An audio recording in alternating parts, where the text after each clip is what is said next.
بسم اللہ الرحمن الرحیم۔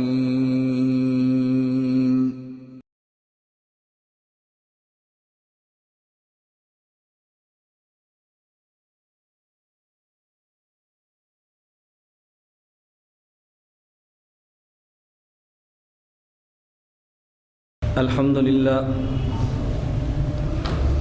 لله نحمده ونستعينه ونستغفره ونؤمن به ونتوكل عليه ونعوذ بالله من شرور أنفسنا ومن سيئات أعمالنا من يهده الله فلا مضل له ومن يضلل فلا هادي له ونشهد أن لا إله إلا الله وحده لا شريك له ونشهد أن سيدنا ومولانا محمدا عبده ورسوله أما بعد فأعوذ بالله من الشيطان الرجيم بسم الله الرحمن الرحيم النبي أولى بالمؤمنين من أنفسهم وأزواجه أمهاتهم وقال النبي صلى الله عليه وسلم لا يؤمن أحدكم حتى أكون أحب إليه من والده وولده والناس أجمعين اللهم صل على محمد وعلى آل محمد كما صليت على إبراهيم وعلى آل إبراهيم إنك حميد مجيد اللهم بارك على محمد وعلى آل محمد كما باركت على إبراهيم وعلى آل إبراهيم إنك حميد مجيد۔ جا زندگی مدینہ سے جونکے ہوا کے لا، جا زندگی مدینہ سے جونکے ہوا کے لا، شاید کہ حضور خفا ہیں منا کے لا۔ جا زندگی مدینہ سے جونکے ہوا کے لا، شاید کہ حضور خفا ہیں منا کے لا۔ کچھ ہم بھی اپنا چہرہ باطن سنوار لیں، ابو بکر سے آئین عشق و وفا کے لا۔ دنیا مسلمہ پہ بہت ہی تنگ ہو گئی، فاروق اعظم کے دور کے وہ نقشے اٹھا کے لا۔ جن سے گناہ نے ہمیں محروم کر دیا، عثمان کے وہ زاویے شرم و حیا کے لا۔ مغرب کی گلیوں میں مارا مارا نہ پھر اے گدائے علم، دروازہ علم سے خیرات جا کے لا۔ میرے نہایت واجب الاحترام بزرگوں، مسلک اہل سنت والجماعت سے تعلق رکھنے والے غیور نوجوان دوستوں اور بھائیوں، میں نے آپ حضرات کی خدمت میں قرآن کریم کی ایک آیت کا حصہ تلاوت کیا ہے۔ اس آیت میں اللہ رب العزت نے رسول اکرم صلی اللہ علیہ وسلم کا مقام، مرتبہ اور عظمت بیان فرمائی ہے۔ النبی اولیٰ بالمؤمنین من انفسہم وازواجہ امہاتہم، ایک پیغمبر کی ذات ہے، نمبر 2 پیغمبر کی ازواج ہیں رضی اللہ تعالی عنہن۔ پیغمبر کی ذات کے بارے میں ارشاد فرمایا، النبی اولیٰ بالمؤمنین، کہ جہاں تک پیغمبر کی ذات کا معاملہ ہے، مومن کی جان سے زیادہ مومن کے لیے پیغمبر کی قیمت ہے۔ یعنی اس حد تک مومن اپنی جان سے پیار نہیں کرتا جس حد تک نبوت سے پیار کرتا ہے۔ وَأَزْوَاجُهُ أُمَّهَاتُهُمْ، اور پیغمبر کی ازواج اہل ایمان کی مائیں ہیں۔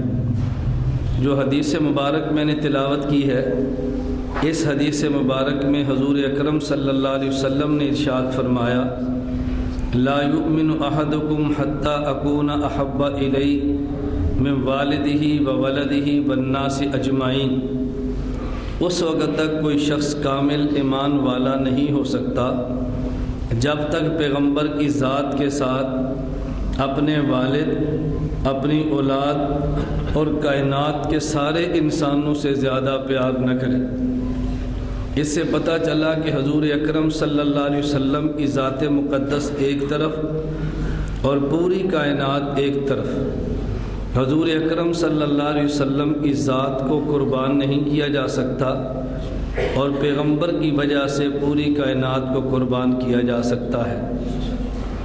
میں نے آج کی اس مجلس میں اور آج کے اس بیان میں نبوت کے متعلق کچھ باتیں آپ کی خدمت میں عرض کرنی ہیں۔ اللہ رب العزت نے اس قدر جو نبوت کو مقام عطا فرمایا، اس کے اسباب اور وجوہ کیا ہے؟ نبی کسے کہتے ہیں؟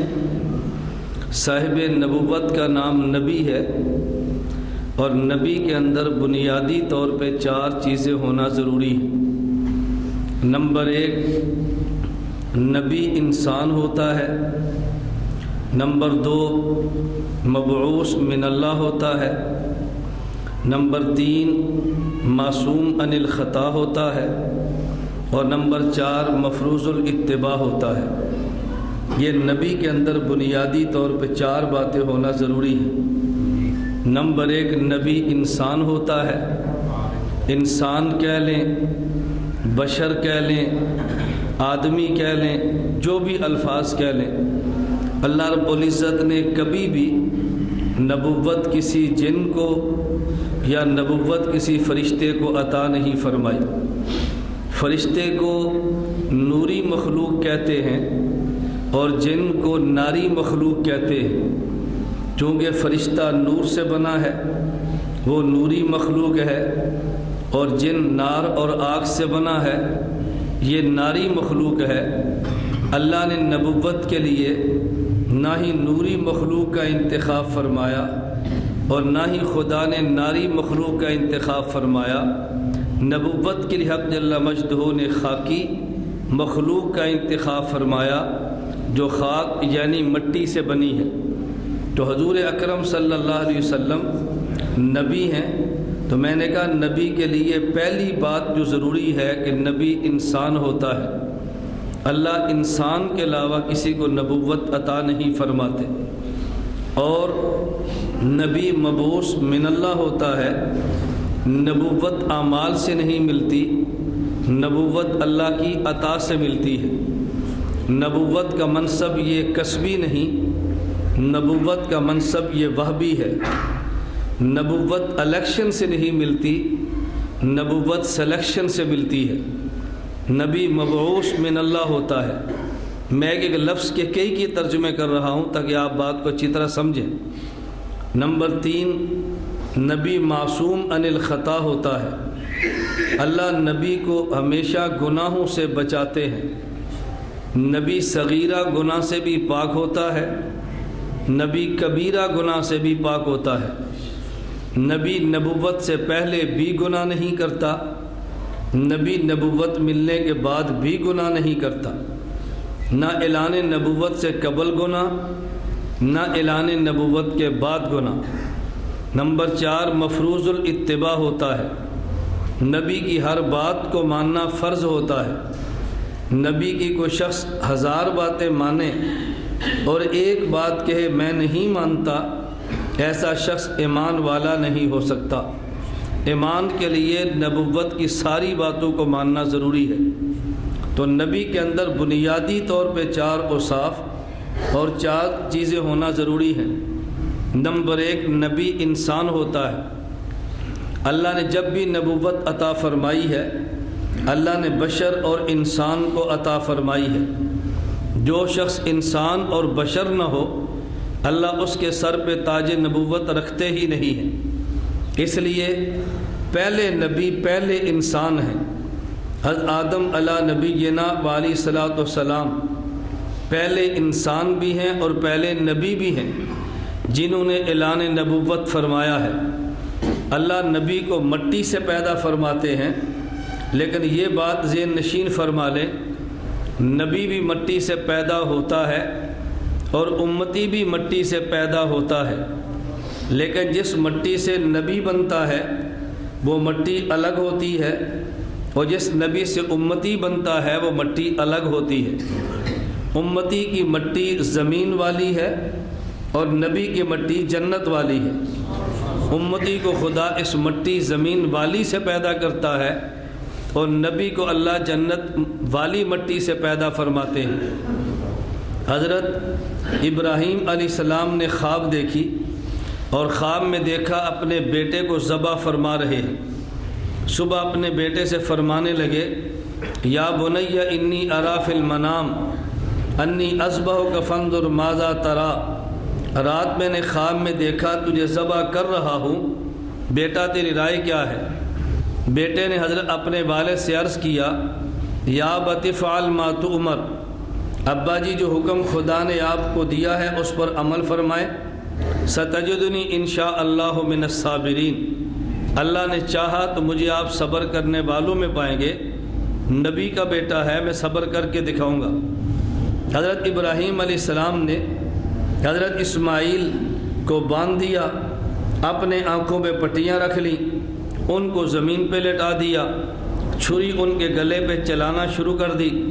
حضرت ابراہیم علیہ السلام سمجھے کہ چھری چل گئی، میرا بیٹا ذبح ہو چکا ہے، ان نے اپنی آنکھوں سے پٹیاں اتاری۔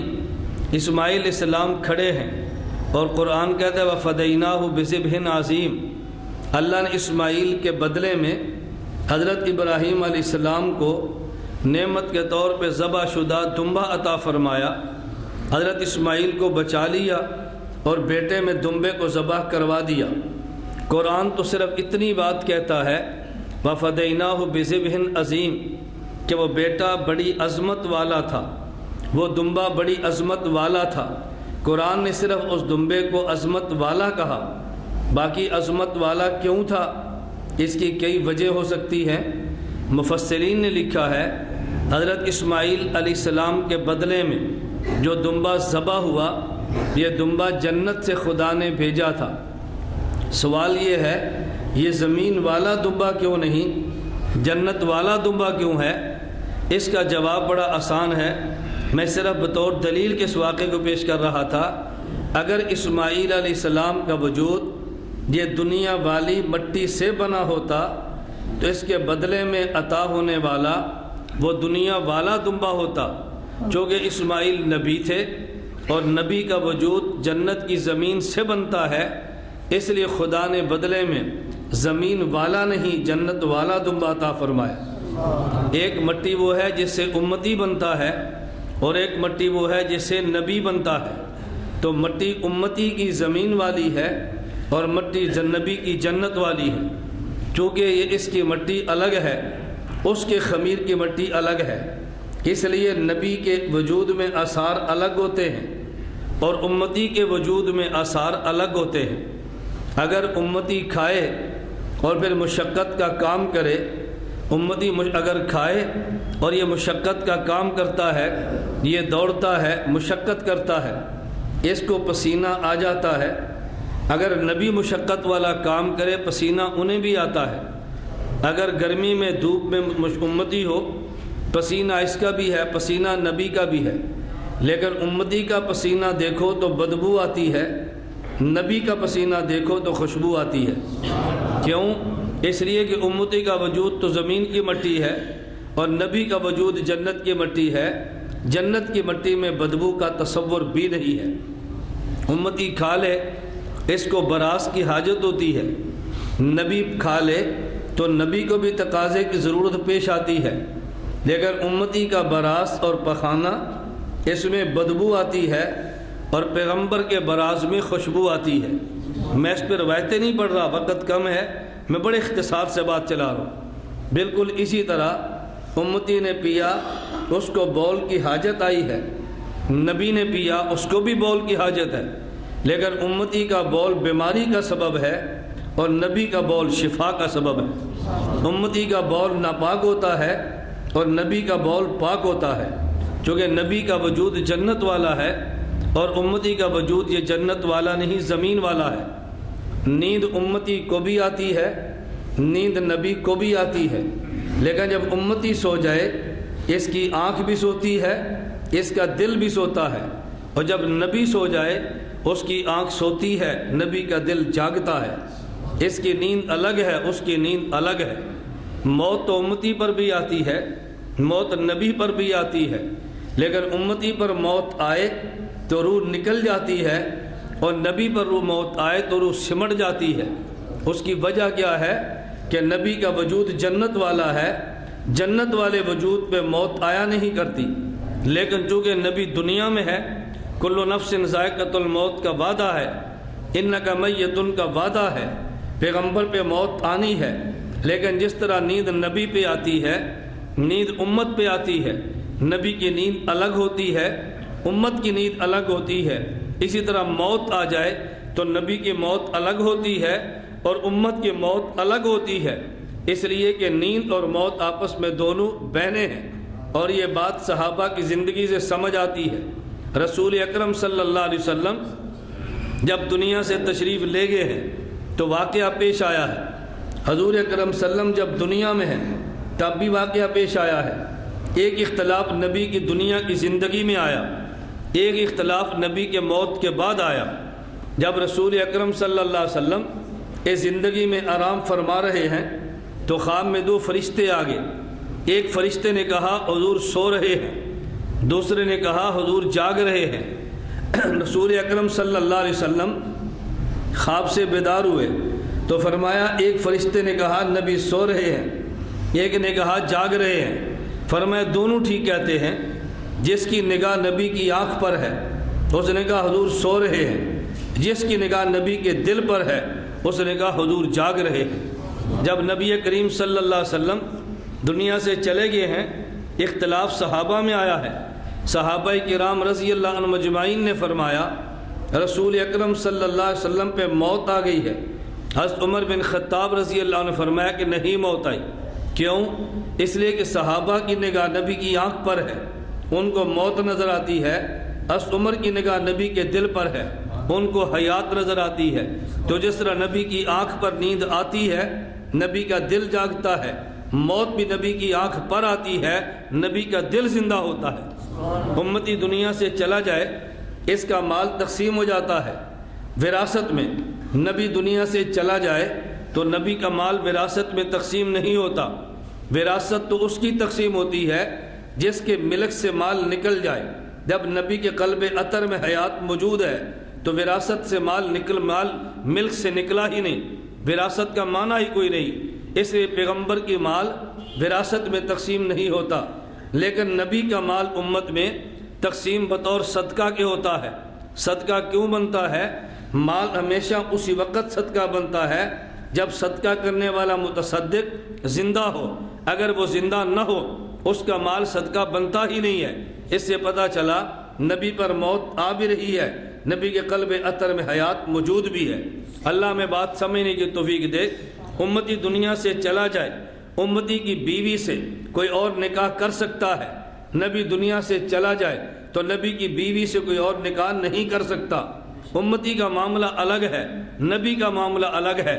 ان سے بڑا دنیا میں کم بخت مانے جنا ہی نہیں ہے جو یہ بات کہہ دے کہ امتی اور نبی میں فرق ہی کوئی نہیں ہے۔ یہ کبھی نہ کہنا فرق کوئی نہیں ہے، فرق بہت ہے۔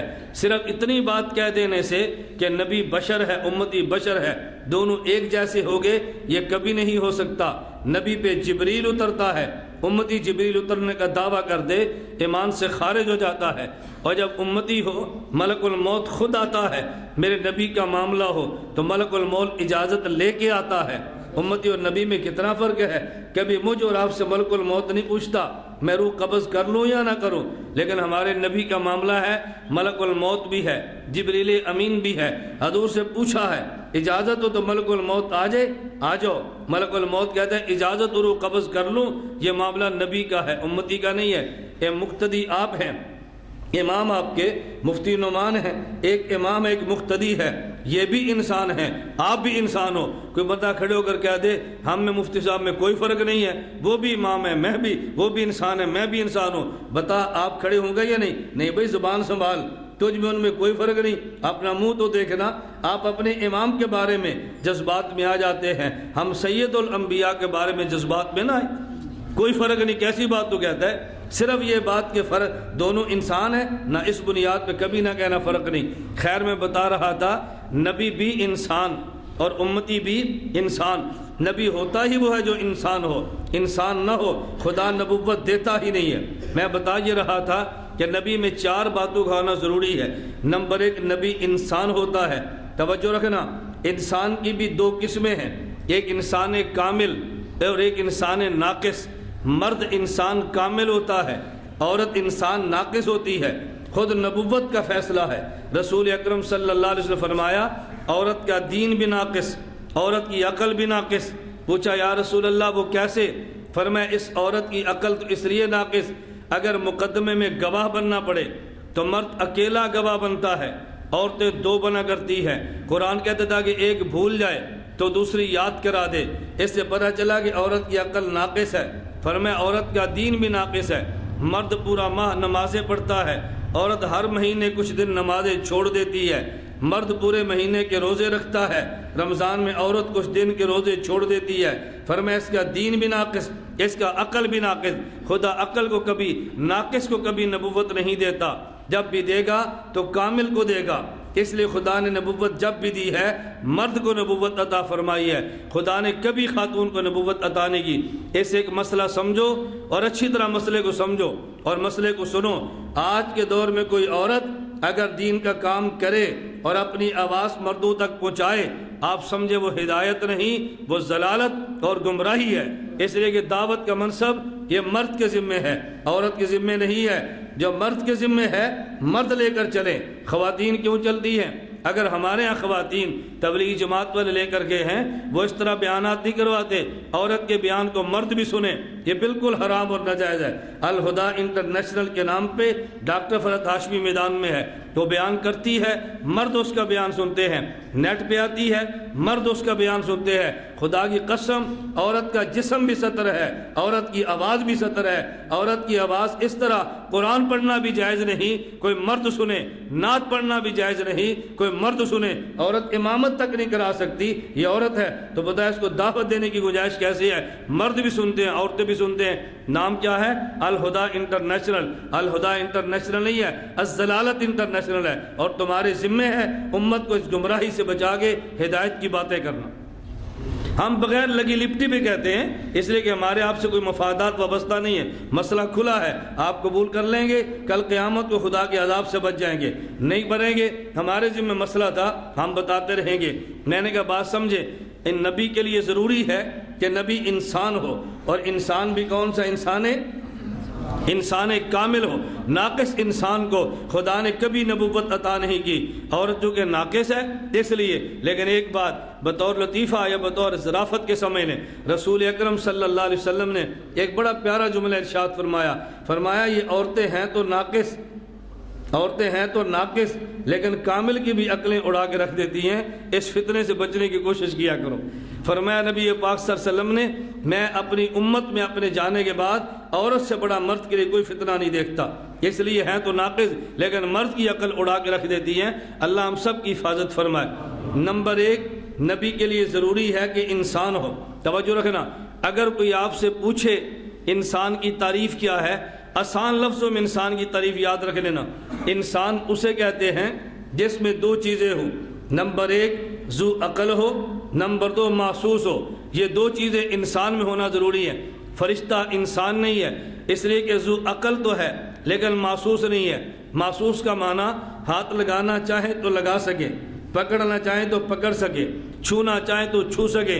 آپ فرشتے اور جن کو چھو نہیں سکتے، وہ ذو عقل تو ہے لیکن محسوس نہیں ہے۔ اور جانور جتنے ہیں یہ محسوس تو ہے لیکن ذو عقل نہیں ہے۔ اللہ نبوت اسے دیتے ہیں جو انسان ہو۔ اب اگر انسان کا معنی سمجھ آ جائے، لڑائیاں ختم ہیں۔ کوئی کہتا ہے نبی بشر ہے، کوئی کہتا ہے نبی نور ہے، بھائی لڑائی کی ضرورت ہی نہیں ہے۔ ایک ہے پیغمبر کی ذات، ایک ہے پیغمبر کا وصف۔ اہل سنت والجماعت احناف دیوبند کا عقیدہ ہے کہ پیغمبر کی ذات بشر ہے، پیغمبر کا وصف نور ہے۔ اس کی ذات کو دیکھو تمام بشروں سے اعلیٰ ہے، اس کا وصف دیکھو تمام نوروں سے اعلیٰ ہے۔ نہ ان جیسا بشر ہے نہ ان جیسا نور ہے۔ پیغمبر کی ذات کو دیکھ لو، ان جیسا بشر کوئی نہیں، پیغمبر کے وصف کو دیکھ لو، ان جیسا نور کوئی نہیں۔ دنیا مثال کس کی دے گی؟ نورانی مخلوق میں سب سے بڑی مخلوق، سب سے بڑا آدمی، سب سے بڑا صاحب عزت وہ جبریل امین ہے، لیکن وہ جبریل امین میرے پیغمبر کا خادم ہے، میرا نبی مخدوم ہے۔ خادم کبھی اعلیٰ نہیں ہوتا، خادم ادنا ہوا کرتے ہیں۔ میرے نبی سوار ہیں، اور جبریل کو دیکھو کبھی رکاب پکڑی ہے، جبریل کو دیکھو نبی کا دربان بن پہ کھڑا ہے۔ اس لیے جبریل امین کے جتنے بھی مقامات ہیں میرے پیغمبر کے مقابلے میں ہم ان کا تقابل نہیں کر سکتے۔ میں بتا یہ رہا تھا، نمبر 1 نبی کے لیے ضروری ہے کہ نبی انسان ہو۔ نمبر 2 نبی مبعوث من اللہ ہو۔ مبعوث من اللہ کا معنی نبوت، میں نے کئی ترجمے اس کے کیے۔ مبعوث من اللہ کا معنی نبی اعمال سے نہیں بنتا، نبی خدا کے نبوت دینے سے بنتا ہے۔ نمبر 2 نبوت یہ کسبی چیز نہیں ہے، نبوت وہبی چیز ہے، یہ محنت کرنے سے نہیں ملتی، خدا کے عطا کرنے سے ملتی ہے۔ نبوت الیکشن سے نہیں ملتی، نبوت سلیکشن سے ملتی ہے۔ ووٹوں کے ذریعے بندہ نیچے سے اوپر بھیجا جاتا ہے، اور سلیکشن کے ذریعے بندہ اوپر سے نیچے اٹھایا جاتا ہے۔ نبی الیکشن سے نہیں بنتا، نبی سلیکشن سے بنتا ہے۔ اور بہت بڑی غلطی ڈاکٹر ذاکر نائک سے ہوئی ہے۔ اس سے خاتون نے مسئلہ پوچھا، آپ یہ بتائیں عورت کو ووٹ کا حق حاصل ہے؟ اس نے کہا جی ہاں۔ پوچھا اس پہ دلیل کیا ہے؟ اس نے کہا سورہ ممتحنہ آیت نمبر 8 قرآن کریم میں موجود ہے۔ آپ اتنے سادے ہیں کہ بندہ نمبر بیان کرے نا آپ اس سے مست ہو جاتے ہیں۔ دیکھو کتنا بڑا عالم ہے، آیت کا نمبر بتایا، سورت کا نمبر بتایا۔ بھئی نمبرنگ کے لیے علم نہیں چاہیے، نمبرنگ کے لیے ریاضی چاہیے۔ جمع تفریق کے لیے مولوی ہونے کی کون سی ضرورت ہے؟ کسی نے مسئلہ پوچھا، عورت مسئلہ پوچھتی ہے کہ ڈاکٹر صاحب بتائیں خاتون ووٹ دے سکتی ہے؟ کہا جی دے سکتی ہے۔ دلیل کیا ہے؟ کہتے ہیں قرآن کریم میں ہے، یا ایھا النبی اذا جاءک المؤمنات یبایعنک علی الا یشرکن باللہ شیئا۔ اللہ نے نبی سے فرمایا جب ایمان والی عورتیں آپ کے پاس آئیں اور آپ سے بیعت کریں، فبایعہن، آپ ان کو ان کی بیعت بھی لے لیں، ان کو بیعت بھی کر لیں، اور نبی ان کے لیے خدا سے معافی کی دعا بھی مانگے۔ کیا جس کو آج ہم ووٹنگ کہتے ہیں اسی کو نبی کے دور میں بیعت کہتے تھے، الیاذ باللہ۔ میں نے کہا بیعت کہاں اور ووٹنگ کہاں؟ ووٹنگ کا معنی تو یہ ہے کہ 10 بندے مان لیں تو بندہ بن گیا، نہ مانے تو نہیں بنتا۔ اس کا نام تو بیعت نہیں ہوتی۔ اگر دنیا میں کوئی شخص بیعت کرے، شیخ تب بھی شیخ ہے، اگر کوئی بیعت نہ کرے شیخ تب بھی شیخ ہے، لیکن ووٹ نہ دو تب بھی ایم این اے، ووٹ دے دو تب بھی ایم این اے۔ ایسے کیسے ہو سکتا ہے؟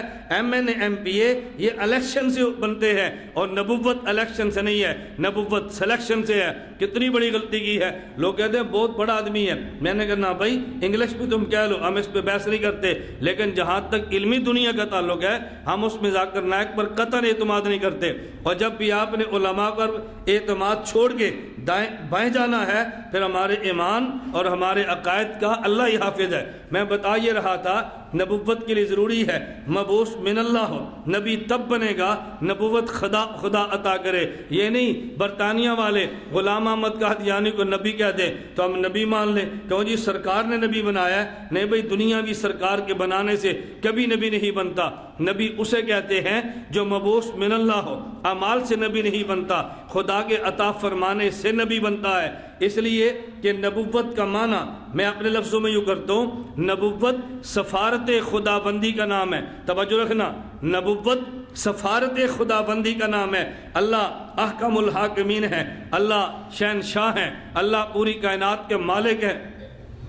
کسی بھی حکومت کا کوئی بندہ سفیر بننا چاہے تو نہیں بن سکتا جب تک حکومت خود سفیر نہ بنائے۔ تو نبی تو خدا کا سفیر ہوتا ہے، نبی خدا کا قاصد ہوتا ہے، نبی خدا کا ایلچی ہوتا ہے۔ مجھے بتا تمہاری چھوٹی سی حکومت کا کوئی بندہ سفیر نہیں بن سکتا جب تک حکومت نہ بنائے، تو خدا کا سفیر کیسے بن سکتا ہے جب تک خدا نہ بنائے؟ نبی خدا کی نمائندگی کا نام ہے، نبی خدا کی سفارت کا نام ہے، اور نبوت کبھی بھی الیکشن سے نہیں ہوتی۔ اللہ نبوت عطا فرمائے تو نبوت ملتی ہے، نبی خدا کا نمائندہ ہوتا ہے۔ میں ایک چھوٹی سی بات کہتا ہوں، آپ حضرات نے دیکھا بھی ہے کتابوں میں اور آپ نے سنا بھی ہے کہ رسول اکرم صلی اللہ علیہ وسلم کو اللہ نے نبوت عطا فرمائی ہے، لیکن مکہ میں دولت نہیں دی، مکہ میں حکومت نہیں دی، مکہ میں طاقت نہیں دی، اور نبوت عطا فرمائی ہے۔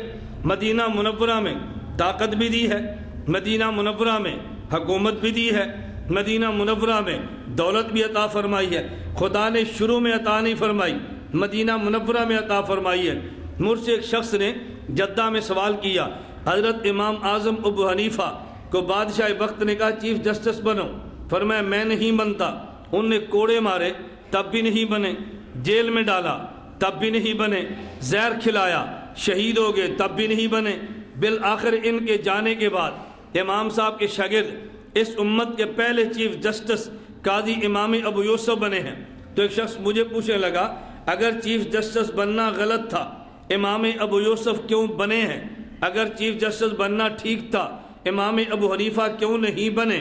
میں نے کہا میں آپ سے پوچھتا ہوں، رسول اکرم صلی اللہ علیہ وسلم کو مکہ مکرمہ میں نبوت خدا نے دی ہے، لیکن حکومت، طاقت اور دولت نہیں دی، بالآخر مدینہ میں دی ہے۔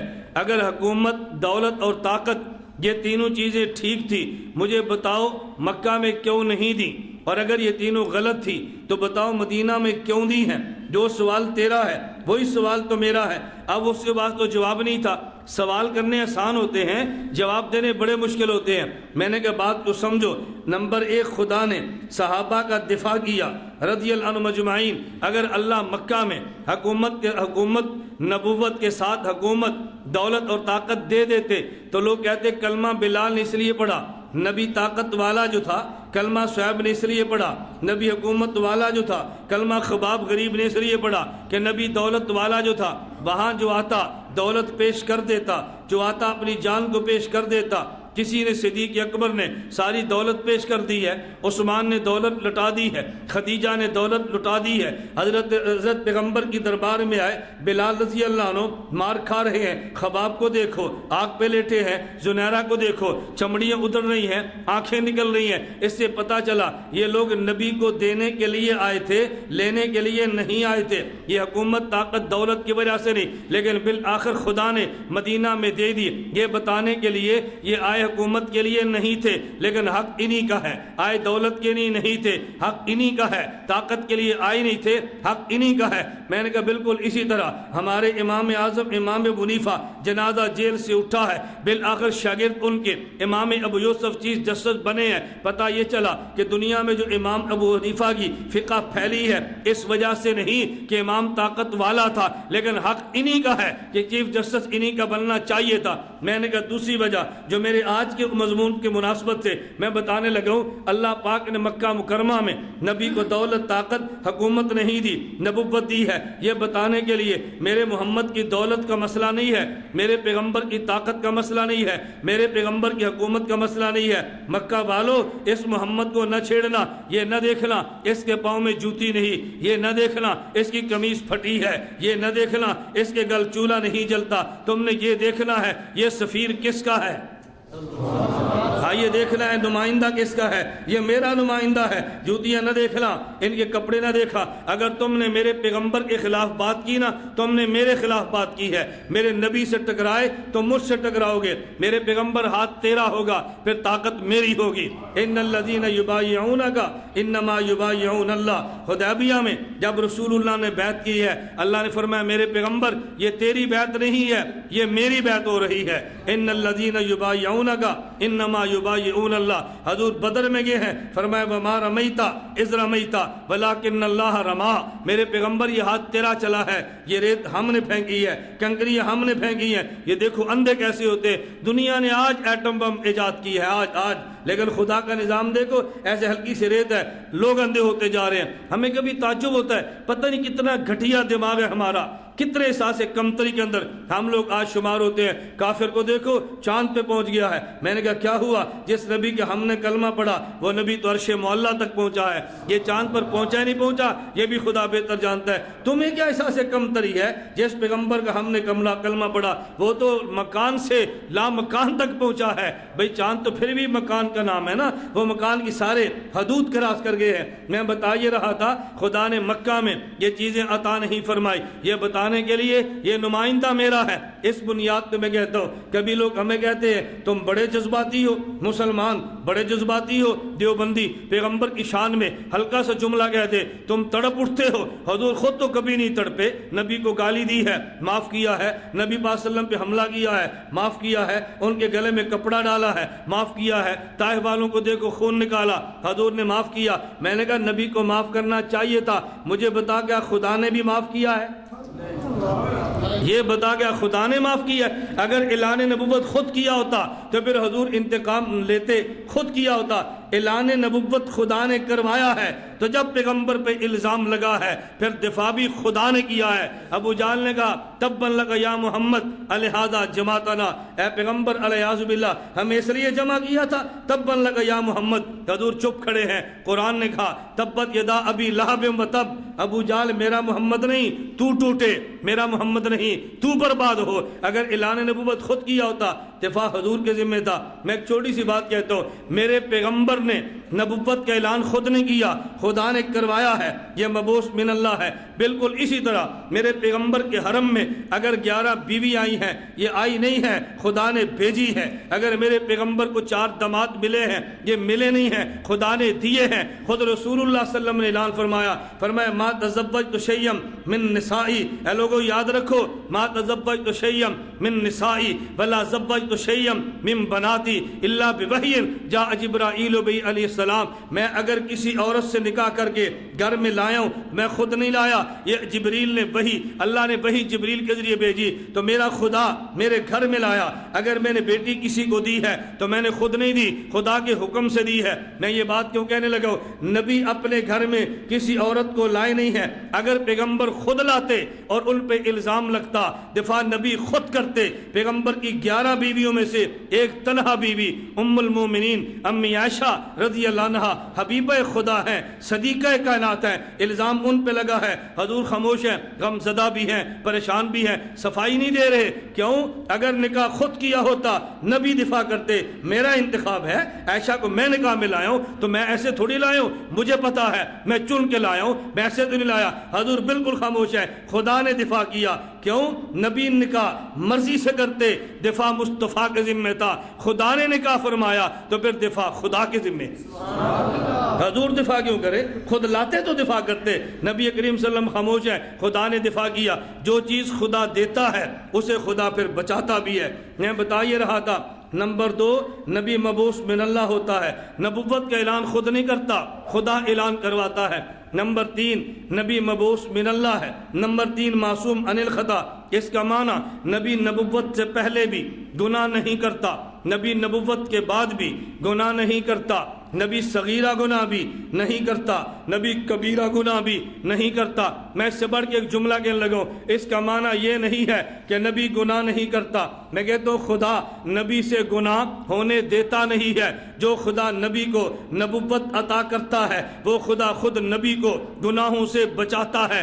اگر اعلان نبوت خود کیا ہوتا تو بچنا نبی کے ذمہ تھا، تو جس خدا نے اعلان نبوت کرایا ہے اس خدا نے نبی کو گناہوں سے بچایا ہے۔ میں اس کی چھوٹی سی مثال دیتا ہوں، اگر بندہ بچہ پیدا ہو سردی سے خود نہیں بچتا، گرمی سے خود نہیں بچتا، اس کی ماں سردی سے بچاتی بھی ہے، اس کی ماں گرمی سے بچاتی بھی ہے۔ کیوں؟ اگر یہ بچہ خود آتا تو سردی اور گرمی سے بچنا اس کے ذمہ تھا، یہ خود نہیں آیا، ماں نے جنا ہے، تو جس ماں نے جنا بچانا اس ماں کے ذمہ ہے۔ نبوت کا اعلان خود نہیں کیا، خدا نے کروایا ہے، تو پھر نبی کو خدا نے بچایا بھی ہے۔ میری بات توجہ سمجھنا، اگر سردی کا موسم ہو اور ماں بچے کو سردی سے نہ بچائے تو بچے کو کوئی کچھ نہیں کہتا۔ لوگ ماں سے کہتے ہیں بڑی ظالم ہے، صرف تیرو پتر جمن دا شوق سی، کہتے ہیں نا تینوں صرف جمن دا شوق سی، اس کا خیال کیوں نہیں کرتی، اس کا خیال کیوں نہیں کرتی، اے تیرے پتروں تیرے گوانڈیاں سنبھال لیں۔ ہاں یہ سارے جملے ہم کہتے ہیں،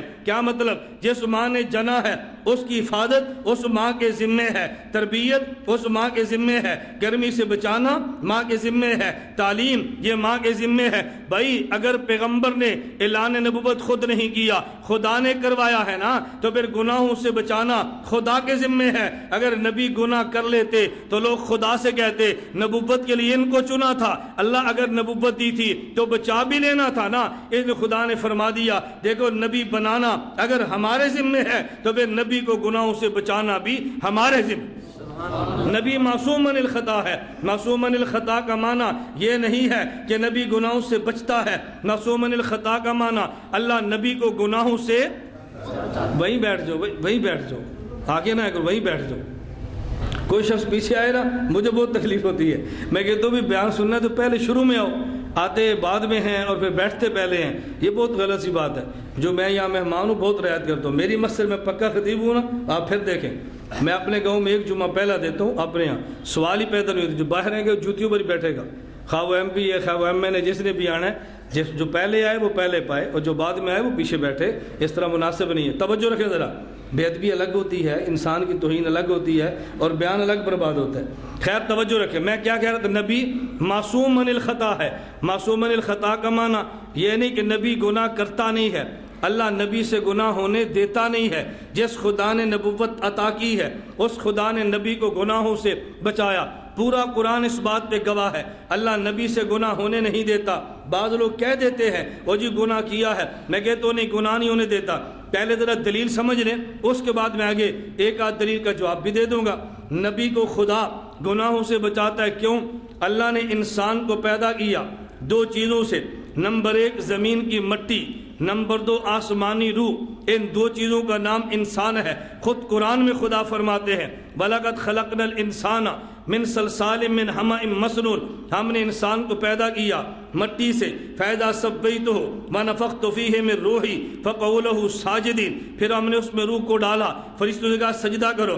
نمبر 1 مٹی کا بنا بدن ہے، نمبر 2 آسمان سے آنے والی روح ہے، لہٰذا یہ بدن چونکہ مٹی سے بنا، اگر اس بدن کو بھوک لگ جائے تو خدا خوراک دیتے ہیں اور مٹی سے پیدا کرتے ہیں، چونکہ مٹی کے بدن کو دینی ہے۔ اگر یہ بیمار ہو جائے اس کو دوا چاہیے، اللہ دوا مٹی سے پیدا کرتے ہیں چونکہ مٹی کے بدن کو دینی ہے۔ لیکن روح آسمان سے آئی ہے، روح کو بھی خوراک چاہیے، اللہ روح کی خوراک آسمان سے بذریعہ جبریل بھیجتے ہیں، چونکہ آسمان والی روح ہے تو خوراک بھی آسمان والی ہے۔ اگر یہ روح بیمار ہو جائے اللہ اس کے علاج کے لیے آسمان سے وحی بھیجتے ہیں، چونکہ روح بھی آسمان والی ہے، اس کی غذا اور دوا بھی آسمان والی ہے۔ اگر یہ جسم بیمار ہو جائے اس جسم کو طبیب چاہیے، اگر روح بیمار ہو جائے تو روح کو بھی طبیب چاہیے۔ جسم کے طبیب کو ڈاکٹر اور حکیم کہتے ہیں اور روح کے طبیب کو نبی اور رسول کہتے ہیں۔ توجہ رکھنا، جسم کے طبیب کو ڈاکٹر اور حکیم کہتے ہیں اور روح کے طبیب کو نبی اور رسول کہتے ہیں۔ اور جسم کا طبیب جس مرض کا معالج ہوتا ہے اس مرض میں مبتلا ہونا یہ طبیب کا عیب ہوتا ہے اور یہ طبیب کی توہین ہوتی ہے۔ بالکل اسی طرح نبی جس مرض کا معالج ہوتا ہے اس مرض میں نبی کا مبتلا ہونا یہ نبی کا عیب ہے، کیونکہ طبیب امراض جسمانیہ کا معالج ہے، تو جس مرض کا علاج کرتا ہے اسی مرض میں خود مبتلا ہو اس طبیب سے علاج کرائے گا کون؟ نبی امراض معالجہ امراض روحانیہ کا علاج کرتا ہے اور مرض روحانی کا نام گناہ ہے۔ اگر خود نبی گناہ میں مبتلا ہو بتاؤ نبی سے علاج کرائے گا کون؟ اس لیے جس طرح طبیب جسمانی کا امراض جسمانیہ سے جس کا معالج ہے اس میں مبتلا ہونا عیب ہے، تو نبی جو طبیب روحانی ہے جس مرض کا علاج کرتا ہے اس مرض میں مبتلا ہونا یہ نبی کا عیب ہے۔ اس لیے خدا نبی کو امراض روحانیہ گناہوں سے پاک رکھتے ہیں تاکہ امت نبی سے استفادہ کرتی رہے، نبی کو چھوڑے مت۔ میں بتا صرف یہ رہا تھا کہ نبی معصوم ہے، نبی سے گناہ نہیں ہوتا۔ ایک شخص کہنے لگا جی گناہ تو ہوا ہے، میں نے کہا کہاں لکھا ہے؟ کہتے آدم علیہ السلام نے گناہ نہیں کیا؟ میں نے کہا نہیں کوئی گناہ نہیں ہے، اور جو قرآن میں ہے واسع آدم ربہ فغوا، آدم سے گناہ ہوا۔ میں نے کہا آدھا قرآن پڑھو نتیجہ اور نکلتا ہے، قرآن پورا پڑھو نتیجہ اور نکلتا ہے، ذرا آگے بھی تو پڑھے۔ اللہ فرماتا ہے نسی آدم، ہاں آدم بھول گیا تھا۔ ارے بھول کر کام کرنے کو گناہ نہیں کہتے، اگر آدمی نے روزہ رکھا ہو بھول کر کھا لے کوئی گناہ نہیں ہے، اگر بھول کر پی لے تو پھر کوئی گناہ نہیں ہے، آدم علیہ السلام نے بھی بھول کر کھا لیا تھا، یہ تو گناہ ہوتا ہی نہیں ہے۔ کہا جی گناہ نہیں ہے، میں نے کہا نہیں، میں نے قرآن سے ثابت کیا۔ کہا جی گناہ نہیں تھا، خدا نے جنت سے کیوں نکالا ہے؟ گناہ نہیں تھا، خدا نے ڈانٹا کیوں ہے؟ گناہ نہیں تھا، 40 سال الگ ہو کر روئے کیوں ہیں آدم اور حوا؟ اگر یہ گناہ نہیں تھا، ربنا ظلمنا انفسنا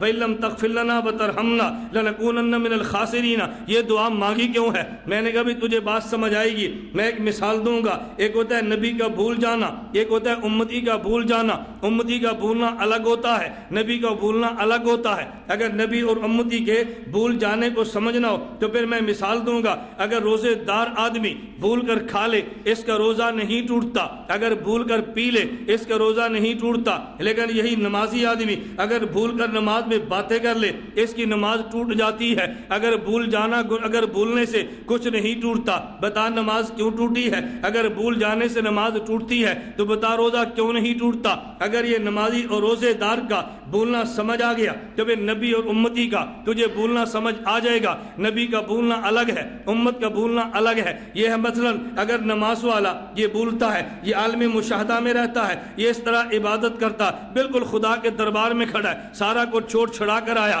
گویا کہ خدا کے سامنے ہے، یہ عالم مشاہدہ میں ہے۔ اور اگر دوسرے آدمی روزے دار کو دیکھ لے، وہ بازار میں بھی ہے، وہ دکان پر بھی ہے، وہ سڑک پر بھی ہے، وہ زمین پر بھی ہے، اپنے دنیاوی کاموں میں لگا ہے، تو گویا وہ خدا کے سامنے جو دربار میں کھڑا نہیں ہے۔ تو روزے دار ایسے جیسے کوئی سامنے نہ کھڑا ہو، اور یہ نمازی ایسے جیسے گویا سامنے کھڑا ہو۔ میں کہ تو امتی کا معاملہ ایسے ہے کہ جیسے وہ عالم غیبوبت میں ہے، نبی کا معاملہ ایسے ہے جیسے عالم مشاہدہ میں ہے۔ حدیث جبریل میں ہے، حضرت جبریل نے پوچھا اخبرنی عن الاحسان، حضور بتائیں احسان کیا ہے؟ نبی کریم صلی اللہ علیہ وسلم نے فرمایا ان تعبد اللہ کأنک تراہ فإن لم تکن تراہ فإنہ یراک، عبادت یوں کرنا گویا خدا کو دیکھتا ہے، اگر یوں نہ کر سکے عبادت یوں کرنا خدا تجھے دیکھتا ہے۔ نبی کی عبادت یہ ہے عبادت یوں کرے جیسے خدا کو دیکھتا ہے، اور امتی کی عبادت یہ ہے کہ یوں کرے خدا اسے دیکھتا ہے۔ دونوں ایک دوسرے کو دیکھے، اس کا نام مشاہدہ ہے، ایک دیکھے اور دوسرا نہ دیکھے، اس کا نام غیبوبت ہے۔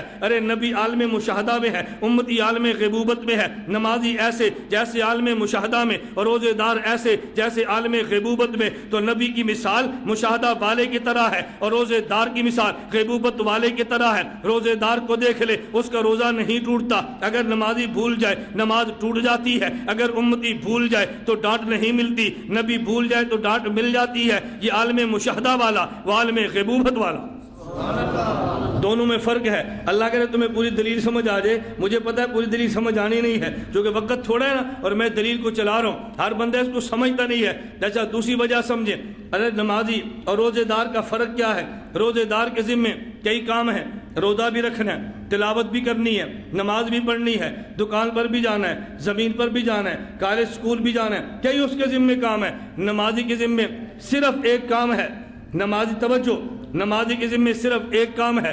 کیا کام؟ نماز مسجد میں آگے خدا سے، توجہ ادھر، مسجد میں آگے خدا سے باتیں کرنا، اور کوئی کام ہی نہیں ہے۔ نمازی کے ذمے ایک کام، روزے دار کے ذمے کئی کام۔ جس کے ذمے کئی کام ہوں، اگر وہ ایک کام بھول جائے تو ڈانٹ نہیں پڑا کرتی، اور جس کے ذمے ایک کام ہو وہ بھول جائے تو ڈانٹ پڑا کرتی ہے۔ آپ بازار میں بیٹے کو بھیجو کہ جاؤ بیٹا ادرک، پیاز، لہسن، ہری مرچ، تھوم، یہ فلاں فلاں چیزیں لے آنا۔ آپ نے اس کو 200 روپیہ دیا، 15 چیزیں لکھوا دی، واپس آیا، آپ نے اس کا شاپنگ بیگ کھولا، اس میں ادرک نہیں تھی۔ آپ نے کبھی بیٹے کو ڈانٹا نہیں ہے، اگر ڈانٹیں گے بھی ساتھ کھڑا سمجھدار بندہ کہہ دے گا 15 چیزیں تم نے بتائی تھی، اگر ایک بھول گیا تو کون سی قیامت آ گئی ہے۔ لیکن اگر آپ بیٹے کو 20 روپے دو کہ جاؤ ادرک لے کر آؤ، وہ دکان سے واپس آئے، پوچھو بیٹا لے آئے ہو کیا؟ جی بھول گیا۔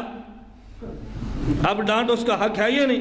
بھئی تجھے صرف ادرک کی تو وہ بھی بھول گیا۔ توجہ رکھنا، روزے دار کے ذمے کئی کام ہیں، اگر ایک کام بھول جائے خدا ڈانٹتے نہیں ہے۔ نمازی کے ذمے ایک کام ہے بات کرنا، اگر وہ بھی بھول جائے تو ڈانٹ پڑتی ہے۔ امتی کے ذمے کئی کام ہے، نبی کے ذمے ایک کام ہے۔ آدم ایک کام تو اس سے بھی بھول گیا، اس پہ ڈانٹ پڑی ہے، اور جب ڈانٹ پڑی ہے آدم علیہ السلام رو پڑے ہیں، اللہ مجھے نہیں کرنا چاہیے تھا، معاف کرے۔ حالانکہ بھولا وہ بھی ہے، بھولا یہ بھی ہے۔ نماز میں بھول جائے گناہ یہ بھی نہیں، روزے میں بھول جائے گناہ وہ بھی نہیں۔ فرق کیا؟ روزے پہ ڈانٹ نہیں پڑتی، نماز میں پڑ جاتی ہے۔ امتی بھول جائے گناہ یہ بھی نہیں ہے، نبی بھول جائے گناہ یہ بھی نہیں ہے۔ امتی بھول جائے تو ڈانٹ نہیں ہے، نبی بھول جائے تو ڈانٹ ہے۔ اس ڈانٹ میں نبی بول اٹھا ہے، اللہ مجھے معاف کر دو، اللہ مجھے معاف کر دو، اللہ مجھ سے گناہ ہو گیا، اللہ مجھے معاف کر دو۔ توجہ، ایک بندہ کہتا ہے، پھر قرآن میں تو ہے غفر اللہ لک ما تقدم من ذنبک وما تأخر، خدا نے تو گناہ کہہ کر معاف کیا۔ میں نے پہلے کہتا ہوں باہر بیٹھ جایا کرو، آپ کو میرے اوپر غصہ آنا ہے، مجھے فرق نہیں پڑتا، لیکن میں بھی انسان ہوں، مجھے بھی تکلیف ہوتی ہے۔ پورا مجمع پھاڑتے ہیں، پورا بیان خراب کرتے ہیں۔ بھئی اگر آپ نے بیان سننا ہے تو پہلے کیوں نہیں آتے؟ بیان کا 12:30 بجے اعلان تھا، میں 12 بجے پہنچا ہوں۔ کہاں سے بتاؤ؟ سرگودا سے۔ میں انسان نہیں ہوں؟ میں نے آپ سے کوئی پیسے لینے ہیں بیان کرنے کے؟ مفتی صاحب سے پوچھ لو، میں نے کوئی پیسے لینے ہیں آپ سے؟ میں 12 بجے پہنچا ہوں، اور 12 بجے بھی قلعہ دیدار سے 10 بجے بیان کر کے پہنچا ہوں۔ ایک بیان پہلے کیا، ابھی اب پہنچو، اگلا بیان میں نے پھر کہنا ہے۔ میں وقت کی پابندی کرتا ہوں، تم کیوں نہیں کرتے؟ اور میں ایک جملہ کہتا ہوں، جو مجھے جانتے ہیں وہی اس جملے کو سمجھیں گے۔ میں کہتا ہوں دیوبندی ہو، جب میں نے مر جانا ہے تو میں پھر میری قدر آنی ہے۔ اس طرح پر وقت کو بندہ پہنچے، بغیر پیسوں کے پہنچے، بغیر کھانے کے پہنچے، اور دلائل کی بارش برسائے، تو میں نہیں بندہ ملنا۔ یہ مرنے کے بعد تمہیں احساس ہوگا، 1 گھنٹے میں نے جتنے دلائل دیے ہیں نا، میری جگہ پر اور عالم بیٹھا ہوتا 4 گھنٹے لگتے۔ آپ نے کہا تھا 4 گھنٹے کا بیان کیا ہے، یہ 4 نہیں 10 گھنٹے کا بیان ہے جو میں نے 1 گھنٹے میں سمیٹ دیا ہے۔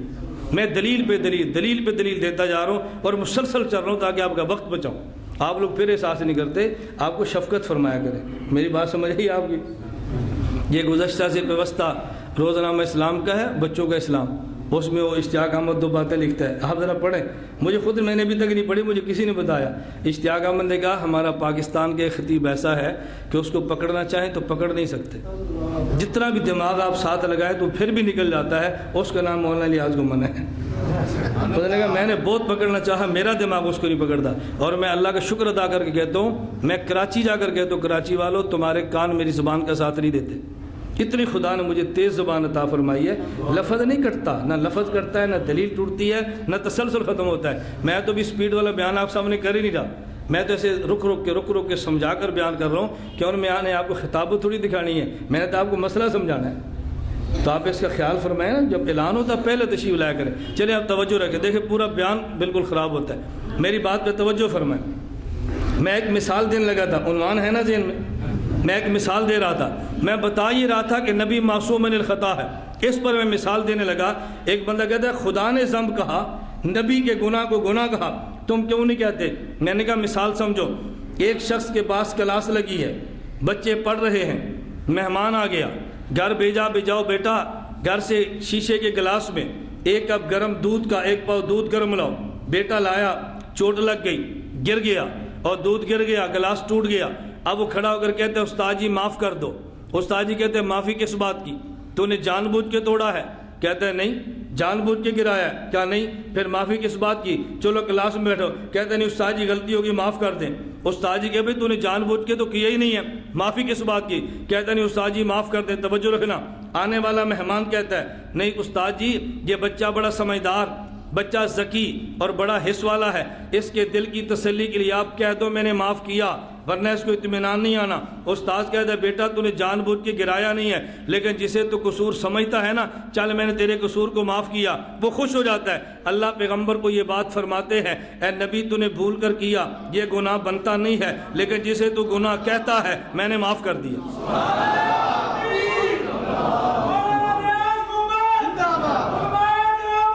توجہ رکھیں، توجہ۔ میں جلسوں میں کہتا ہوں بھی خطیب نعرہ لگواتا ہے، میں تو وکیل ہوں تمہارا۔ وکیل تو خاموش عدالت پہ دلائل دیتا ہے نا، ہر بندے کی خواہش ہوتی ہے۔ اب دیکھیں میں شروع میں تسلسل تک چلتا ہوں، درود پاک پڑھیں، قریب ہو جائیں، سبحان اللہ کے میں کہتا ہی نہیں ہوں، کیوں؟ اپنا کام کرو بھی جو ہمارے ذمہ کام ہے۔ دل کرے گا سبحان اللہ کہہ لیں، نہیں دل کرے گا نہیں کہیں گے، کہہ کے سبحان اللہ کروانا کون سا سبحان اللہ ہوتا ہے؟ میں بات سمجھ گئے، اللہ نے پیغمبر کے اطمینان کے لیے فرمایا اور تو بیوقوف گناہ سمجھ کے بیٹھ گیا۔ نبی کے اندر 4 چیزیں ہیں۔ نمبر 1 نبی انسان ہوتا ہے ذہن میں۔ نمبر 2 نبی مبعوث من اللہ ہوتا ہے۔ نمبر 3 نبی معصوم من الخطا ہوتا ہے۔ اب جو بعد میں ان کو میرا بیان سمجھ نہیں آنا اور الزام بھی مجھ پر آنا ہے۔ مفتی نعمان صاحب ایسا خطیب بلاتے ہیں جو بات سمجھا نہیں سکتا، کیوں؟ اس لیے کہ ہم لیٹ آئے ہیں۔ اور اگر میں بیان دیا عجیب مزاج ہے، اگر بیان لیٹ کر دو مولوی میں ڈسپلن نہیں ہے، لو ٹائم ہو گیا تو بیان ختم نہیں ہوا۔ میں نے کہا ڈسپلن یہ ہے 12:30 بجے آؤ اور 1:30 بجے جاؤ، یہ ڈسپلن ہے۔ یہ نہیں کہ بیان کرنے والا 12 بجے آئے اور تم آؤ 1:30 بجے اور فوراً چلے جاؤ، یہ کون سا ڈسپلن ہے؟ بات سمجھ آ رہی ہے؟ چوتھی بات، نبی مفروض الاتباع ہوتا ہے، اس پر پھر کبھی سے اب وقت نہیں میں اس پہ بات چھیڑوں. نبی مفروض الاتباع ہے. مفروض الاتباع کا معنی یہ ہے نبی کی ہر بات کو ماننا ضروری ہے. توجہ رکھنا، نبی کی ہر بات کو ماننا، سمجھ آئے تب بھی ضروری، نہ سمجھ آئے تب بھی ضروری، نظر آئے تب بھی ضروری، نہ نظر آئے تب بھی ضروری. نظر آیا تو مان لیا، یہ نبی کا کلمہ نہیں ہے، نظر کا کلمہ ہے. سمجھ آیا تو مان لیا، یہ نبی پر ایمان نہیں ہے، عقل پر ایمان ہے. دیوبند والوں کا مزاج ہے، نظر آئے تو بھی مانتے ہیں، نہ نظر آئے تو بھی مانتے ہیں، سمجھ آئے تو بھی مانتے ہیں، نہ سمجھ آئے تو بھی مانتے ہیں. او جی قبر میں مردہ کیسے کھڑا ہوتا ہے ہمیں نہیں پتا، ہم مانتے ہیں. اس قبر میں عذاب ثواب کیسے ہے ہمیں نہیں پتا، ہم مانتے ہیں. جب یہ فرمایا بھئی قبر تا حد نگاہ کھل جاتی ہے، آگے دوسری قبر، آگے تیسری قبر، یہ کیسے کھلتی ہے ہم نے کہا ہمیں نہیں پتا. یؤمنون بالغیب، نبی نے فرمایا تو ہم نے مان لیا، اسی کا نام ایمان ہے. یہی جھگڑا تو تھا رسول اللہ صلی اللہ علیہ وسلم مکہ مکرمہ سے عرش معلیٰ تک دے ہیں، واپس آئے. ابو جال کہتا ہے میں نہیں مانتا، صدیق کہتے ہیں میں تو مانتا ہوں. ابو جال کہتا ہے میں نہیں مانتا، ابو بکر کہتے ہیں میں تو مانتا ہوں. ابو جال تو کیوں نہیں مانتا؟ کہتے ہیں عقل میں نہیں آتا. ابو بکر تم کیوں مانتے ہو؟ کہ عقل کا کلمہ ہی نہیں پڑھا، عقل کا کلمہ ہی نہیں پڑھا. اس کا کیا مطلب؟ وہ کہتا ہے میں نہیں مانتا، میری عقل میں نہیں آتا. ابو بکر کیوں مانتے ہو؟ کیا یہ عقل کا کلمہ ہی نہیں پڑھا؟ میں اس لیے کہتا ہوں جو بندہ عقل کو نبی کی وجہ سے قربان کر دے یہ صدیق کا بیٹا ہے، اور جو عقل کی وجہ سے نبی کو قربان کر دے وہ ابو جہل کا بیٹا ہے. ہم صدیق کے بیٹے ہیں، ابو جہل کے نہیں ہیں. سمجھ آئے تو بھی مانتے ہیں، نہ سمجھ آئے تو بھی مانتے. انبیاء علیہ السلام اپنی قبروں میں زندہ ہیں. بول، انبیاء قبروں میں کیسے زندہ ہیں؟ نہیں سمجھ آتا تب بھی مانتے ہیں. اور کیسے آئے گا؟ قرآن کہتا ہے لا تشعرون، تمہیں نہیں پتہ چلنا، پتہ چلا تو پھر مانا. یہ تو فرعون بھی مان گیا تھا. موسیٰ علیہ السلام بار بار سمجھاتے رہے بے ایمان بعد آ جا، پکڑا جائے گا، عذاب سخت ہے. کہا نہیں مانتا. جب پکڑا گیا کہتا ہے مانتا ہوں. قرآن نے کہا آل آنا وقد عصیت قبل وقبل وکنت، بے ایمان اب مانتا ہے.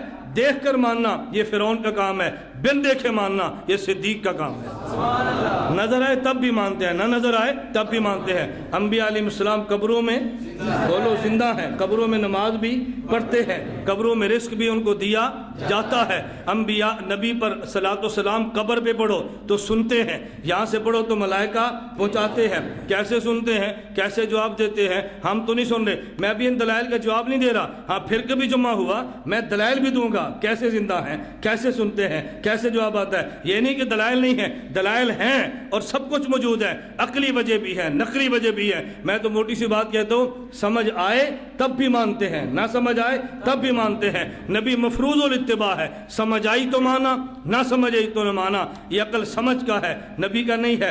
دیکھ لیا تو مانا، نہ دیکھا تو مانا. یہ نبی کا کلمہ نہیں ہے، نظر کا کلمہ ہے. ہم کہتے ہیں نظر آئے تو بھی مانتے ہیں، نہ نظر آئے تو بھی مانتے ہیں. میں نے یہ بات سمجھائی ہے کہ نبی کے لیے 4 چیزیں ضروری ہیں. نمبر 1 انسان ہو، نمبر 2 مبعوث من اللہ ہو، نمبر 3 معصوم من الخطا ہو، نمبر 4 مفروض الاتباع ہو. اللہ مجھے اور آپ کو ایسے ہی نبی کو ماننے کی توفیق عطا فرمائے جیسے اللہ پاک نے فرمایا ہے. وآخر دعوانا ان الحمد للہ رب العالمین.